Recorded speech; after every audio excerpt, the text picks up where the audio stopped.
최근 전기차 캐즘과 트럼프 리스크로 인한 전기차 보급 활성화가 어려운 상황이다. 이러한 기간은 3에서 4년 정도 예상하고 있어서 오는 2029년에서 2030년 정도가 전기차 활성화의 본격 시기가 될 것으로 판단된다.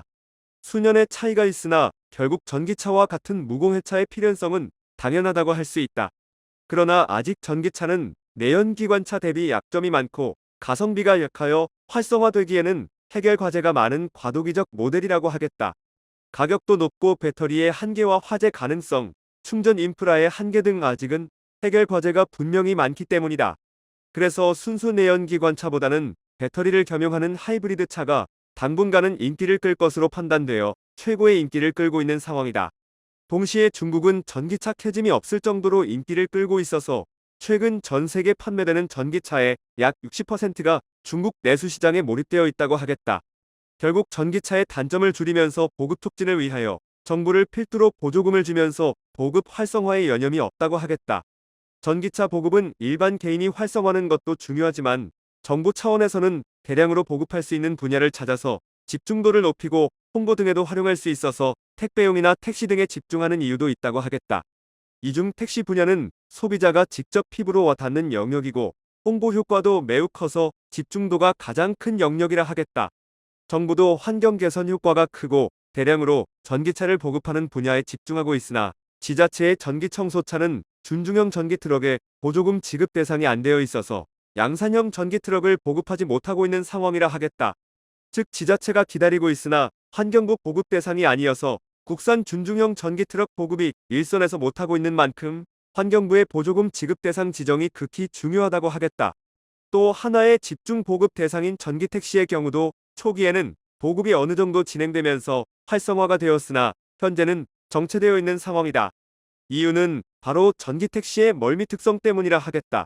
전기택시는 운전자가 연료를 절약하고 제로 백등 기동성 등이 뛰어난 것은 물론 소음도 없어서 만족도가 높은 대상이라 하겠으나 탑승자 입장에서는 승차감과 생체 리듬에 맞는 탑승 감각이 가장 중요한 요소라고 하겠다. 이러한 탑승 감각에 문제가 크게 부각되면서 전기택시 탑승을 꺼려하는 탑승객이 점차 많아지고 있다는 점이다. 이러한 전기택시의 멀미 문제는 이미 필자도 이전부터 자주 언급하면서 제작사의 개선 방법을 여러 번 언급하였으나 실질적으로 이 부분의 심각성을 인지하지 못하고 있다고 판단되고 있다.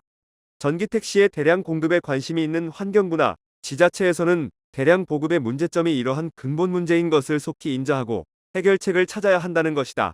이미 일선에서는 호출 앱을 통하여 택시를 호출할 때 전기택시가 잡히면 최소하여 취소 비용을 기꺼이 할 정도로 기피 현상이 퍼져 있다고 하겠다. 심각하다는 것이다. 최근 멀미 자체를 하지 않는 필자도 여러 번 종류가 다른 전기택시를 종종 탑승해본 결과 뒷좌석에서 느끼는 멀미 감각은 생각 이상으로 크다는 것을 다시 한번 인지하였다고 하겠다.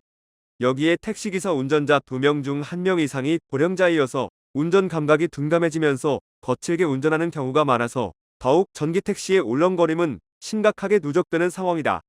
약 3년 전 한국자동차공학회에서도 산하의 전기차 멀미저감 연구회가 결성되어 학문적으로 해결할 수 있는 방법을 찾을 정도로 이 문제는 일선의 기피 문제로 떠오르고 있다. 심지어 일선에서 호출 앱에 전기택시를 제외하는 방법을 요구하고 있으나 업계는 곤혹스러워하는 상황이다. 필자가 느끼기에도 전기택시가 오면 꺼려질 정도이니 멀미에 민감한 여성 탑승객의 경우는 더욱 기피 현상이 큰 상황이다. 전기차는 가속 페달에서 발을 떼는 순간 회생제동이라고 하여 감속 효과가 발생하고 이 관성력을 활용하여 전기에너지를 생산하여 배터리에 재충전하는 특성을 활용한다고 하겠다. 물론 회생제동을 단계별로 조정하는 전기차도 출시되었으나 화생제동 자체가 연료를 크게 절약할 수 있는 만큼 이를 해지하는 운전자는 없다고 하겠다. 연료비 절감에 크게 기여한다는 뜻이다. 전기차의 각종 특성 중 회생제동이 주는 효과는 현재의 배터리 전기에너지 절감과 회복 측면에서 매우 중요하기 때문이다. 회생제동을 하면 할수록 에너지 절약 등 여러 면에서 도움이 되지만 탑승객이 느끼는 불편함은 그만큼 커진다는 뜻이다. 앞으로 이러한 멀미 문제를 해결하지 않으면 탑승객의 배제 움직임은 더욱 커질 것으로 확신한다. 이미 기피 대상이 되면서 전기택시로 바꾸려는 운전자가 크게 줄고 있는 것이다. 언제까지 전기택시의 멀미 문제를 그대로 놔두어야 하는가? 제작사가 머리를 짜서 분명히 해결하여야 할 것이다. 최근 고령자의 운송 분야의 기준도 강화되고 있으나 역시 고령 운전자가 더욱 많아지고 있는 택시 분야에서의 문제는 더욱 가중되는 경향도 있어서 더욱 해결 과제는 많아지고 있는 형국이다. 이 문제는 제작사의 의지가 가장 중요할 것이다. 공학적인 측면에서 방법을 찾아야 하고 고령 운전자의 거친 운전 감각도 함께 공학적으로 해결하는 방법이 가장 최적일 것이다. 앞서 언급한 바와 같이 지자체의 대량의 전기치 보급은 준중형 전기 트럭에 대한 보조금 지급 대상 제외와 전기 택시의 멀미 특성으로 인한 기피 현상 문제가 그 중심에 자리 잡고 있는 것이다. 실질적인 해결책이 요구되는 시점이다. 구독과 좋아요 그리고 알림 설정하셔서 매주 자동차에 대한 다양한 설명 들어보시고 설명 영상뿐만 아니라 화물차 계약 영상, 매매 영상 다양하게 있으며 디젤 트럭 어플을 통해 화물차 영업용 번호판 최고가 견적 실시간으로 받을 수 있으니 많은 관심 부탁드립니다. 감사합니다.